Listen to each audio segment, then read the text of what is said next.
필리핀의 독재자로 들이고 두테르테 대통령이 한국 해군을 자국 영해에 들어올 수 있게 하는 것과 동시에 남중국 해를 단독 관리할 수 있게 배려하겠다고 선언했습니다.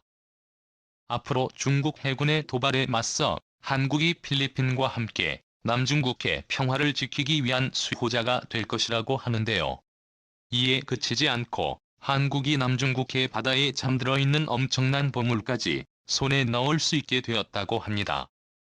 대체 필리핀에서 어떤 일이 벌어지고 있는지 지금부터 자세하게 설명해 드리겠습니다.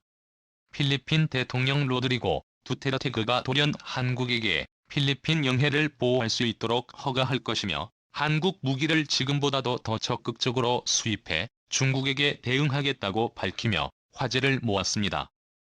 불같은 성격으로 세계 정치 지도자들 가운데서 폭군이라는 별명이 붙을 정도로 안하무인인 그는 유달리 한국에 대해서는 친절한 모습을 보였습니다. 집권 초기부터 범죄와의 전쟁을 선포한 그는 조직폭력배들과 무기 밀수업자 등 필리핀에 만연한 폭력을 근절하겠다고 선언하며 강력한 정부를 주고했죠. 필리핀 외부에서는 과격한 행동을 하는 그를 평가할 때 필리핀의 트럼프라는 평가를 붙일 정도로 예측하기 어려운 행동을 하는 인물이었지만 딱 하나의 일관된 행동을 보였던 것은 한국에 대한 태도였습니다. 필리핀은 한국 무기의 주요 수입 국가이며 항상 꾸준하게 한국 무기를 수입하면서 필리핀 군체계를 한국처럼 만들려고 했죠. 대통령만이 아니라 필리핀 대장도 그러한 생각을 가지고 있었고 실제로 여러 부분에서 한국 무기 수입이 잇따랐는데요. 최근 필리핀에서 열린 레이더스 2020 행사에서 필리핀 국방장관은 한국 무기를 보기 위해 일부러 시간을 냈다고 하죠. 델핀는 오렌지나 국방장관은 한국 항공우주산업의 군용기를 살펴보며 한국에서 도입한 FA-50 호위함과는 다른 한국에서 생산한 무기를 추가로 더 보고 싶다는 요청을 남겼다고 하는데요. 국방장관은 여러 한국 무기를 시찰하던 중 대우조선해양에서 선보인 1400톤급 DSM-2 1400BN 잠수함에 특히 눈길을 줬다고 합니다. 대우조선해양 관계자와 대화하면서 잠수함의 구체적인 재원에 대해 많은 질문을 쏟아냈다고 하죠. 장기간 필리핀 군 고위 관계자가 대우조선을 방문했던 것에 이어 국방장관까지도 연이어 잠수함에 관심을 보인 것인데요. 필리핀이 특히 잠수함에 관심을 보인 것은 바로 중국의 끊임없는 남중국해 도발 때문입니다. 항모를 비롯해 첨단 해군 시스템을 도입한 중국은 남중국 해를 자신의 앞마당이라고 생각하고 필리핀을 비롯 다른 동남아시아 해군 병력을 개의치 않고 무인도를 군사기지로 바꾸거나 마음대로 섬을 병합하는 등 주변 국가의 골머리를 앓게 만들었는데요. 필리핀의 경우 중국과 인접해 있고 남중국 해에 상당한 영향력을 미치고 있는 국가이기 때문에 이에 대응하기 위해선 중국과 제대로 대응할 만한 잠수함 체계가 필요한 시점이었습니다. 이미 한국에서 수입한 전투기를 비롯해 초기함에 수입하면서 전력을 강화했던 필리핀은 작년에도 있었던 중국 도발에 한국산 무기를 출격하면서 중국의 건담에 손을 하게 만들었습니다. 이때 두테르테 대통령은 확실히 한국산 무기 성능에 흡족했고 잠수함까지도 한국산으로 갖추려고 한 것입니다. 필리핀 국방부 확등 및 군수차관 보인지도 설에이는 양국의 1400톤 소형 잠수함 수준의 열의를 보였죠. 그 외에도 한호 시스템이 3100톤급 필리핀 초계함 2척에 3,300만 달러 한화로 약 400억 원에 해당하는 순수 국산 전투체계를 이식하면서 필리핀 해군 전체에 한국산 전투체계 바람이 불었습니다.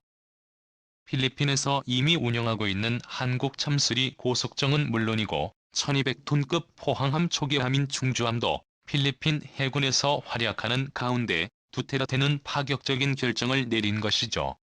어차피 필리핀 정부 시스템이 한국에서 두려웠기 때문에 한국이 아예 필리핀 영웅까지 관할한다면 시스템 운용에 있어 어떠한 문제도 없다는 것을 깨달은 것입니다.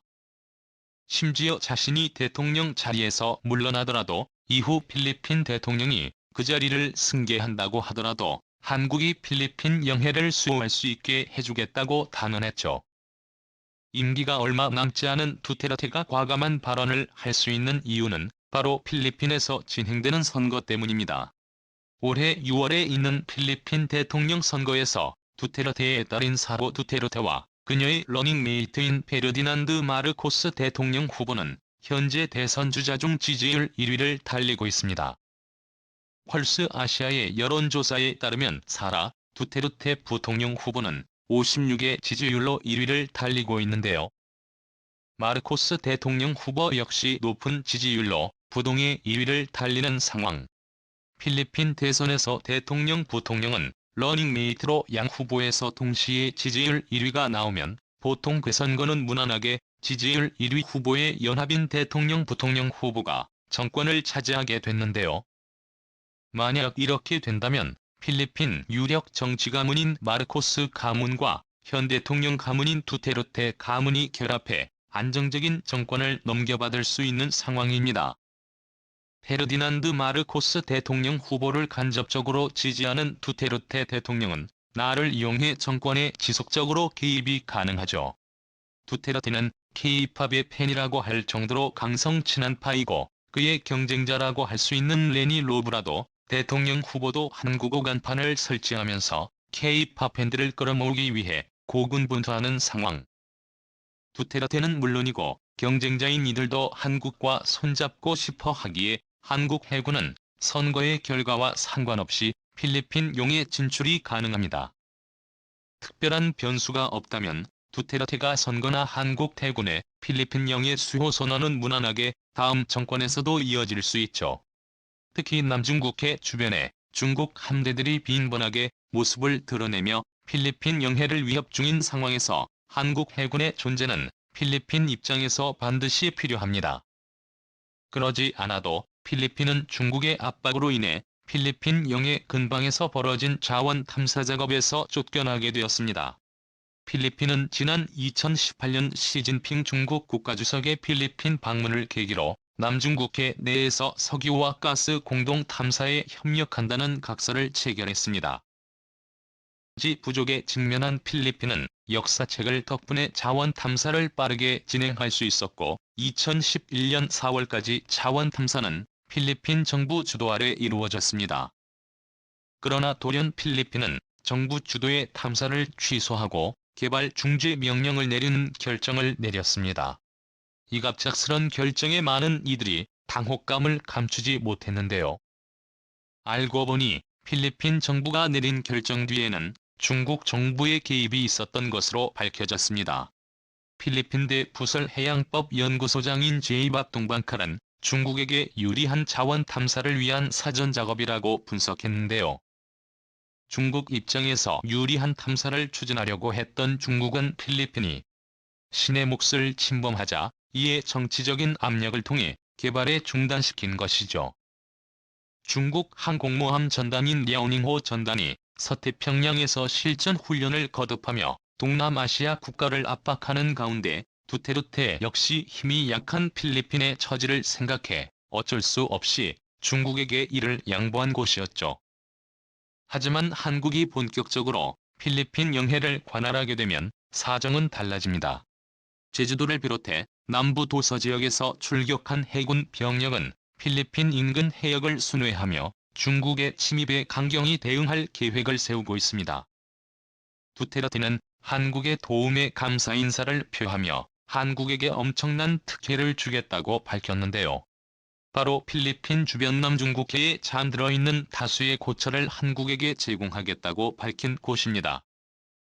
현재 우크라이나 러시아 전쟁으로 상당수의 고철을 수출하던 러시아가 고철 수출을 중단하고 중국 역시 러시아의 고철 수출 중단에 맞춰 자국 고철 수주를 중단하면서 고철 가격이 미친 듯이 오르는 일이 벌어졌습니다.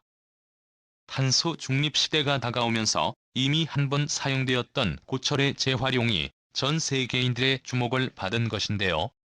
이미 가공된 고철을 녹여 새로운 제품을 만드는 것은 기존 철을 캐는 곳에 비해 비용을 절감할 수 있고 자연 경쟁이라고 불릴 만큼 곳곳에서 자원이 모자라는 상황에 IT 물품은 물론이고 첨단 제품에 들어가 여러 확보하는 것이 그 어느 때보다도 중요한 시기입니다.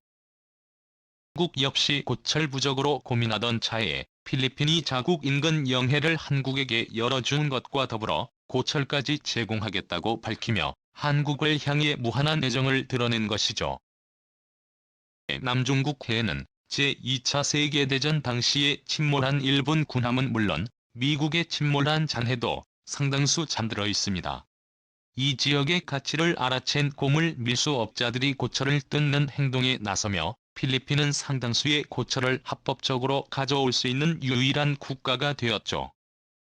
그런데 한국에게 고철을 양보하면서까지 한국 해군의 도움을 요청한 상황. 중국의 도발에 한국 해군이 당당히 맞서 싸워 남중국해 평화를 지키는데 한국에 기여하길 바라며 앞으로 대한민국의 필리핀과 지속적인 공조를 통해 필리핀에서 불고 있는 한류 열풍을 이어나가길 기원해 보겠습니다.